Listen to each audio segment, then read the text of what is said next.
Saudara, katekismus hari ini mengajak kita untuk memikirkan kembali, saudara, arti dari setiap perbuatan baik yang kita lakukan.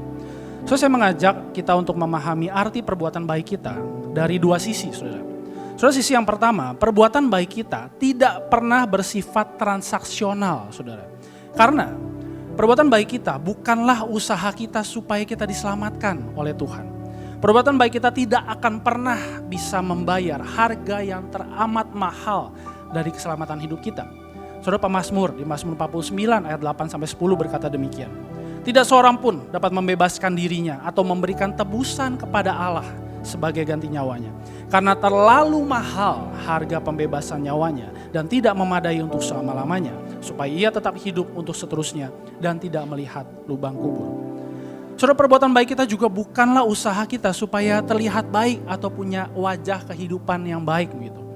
Terus setiap kali kita ingin terlihat baik, maka keinginan itu pun justru semakin menegaskan betapa buruknya, betapa jahatnya kehidupan kita sebagai manusia berdosa.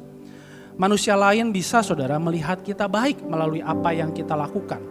Tetapi di hadapan Tuhan, semua perbuatan baik kita hanya seperti kain kotor. Saudara, perbuatan baik kita juga bukan tambahan supaya kita diterima oleh Tuhan pada kondisi tertentu.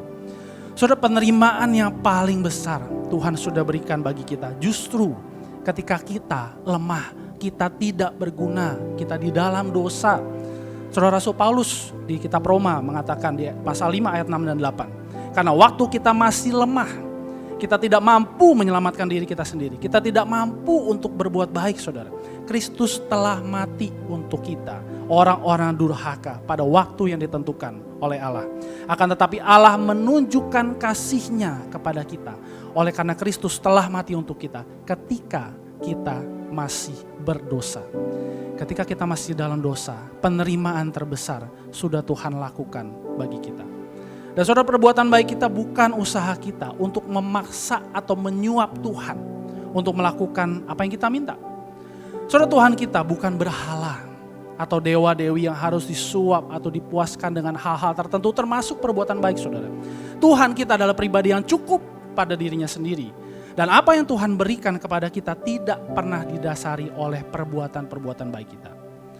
Namun saudara, sisi yang kedua, perbuatan baik kita harusnya tidak bersifat transaksional, tapi bersifat doksologikal, dari Tuhan, karena Tuhan, dan untuk kemuliaan Tuhan. Karena saudara, perbuatan baik kita bisa kita lakukan karena kita sudah diselamatkan. Kita dijadikan manusia baru melalui karya Roh Kudus. Melalui karya Roh Kudus yang mengerjakan keselamatan Kristus di dalam kita. Saudara, perbuatan baik kita adalah ekspresi dari rasa syukur kita sebagai orang-orang yang sudah diselamatkan di dalam Yesus Kristus.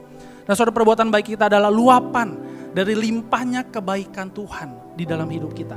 Kebaikan yang seperti mengisi tong kehidupan kita, seperti mengisi tong air yang kemudian luber, melimpah. Itulah perbuatan baik kita.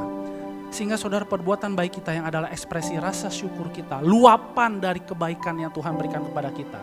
Limpahan itu, perbuatan baik itu akhirnya boleh meluber kepada kehidupan orang lain. Membawa jiwa-jiwa yang terhilang untuk boleh melihat betapa baiknya Tuhan dalam hidup kita.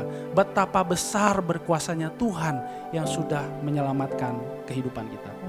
Saudara, kiranya katekismus hari ini kembali mengingatkan kita bahwa perbuatan baik kita adalah dari Tuhan, karena Tuhan, dan untuk kemuliaan nama Tuhan.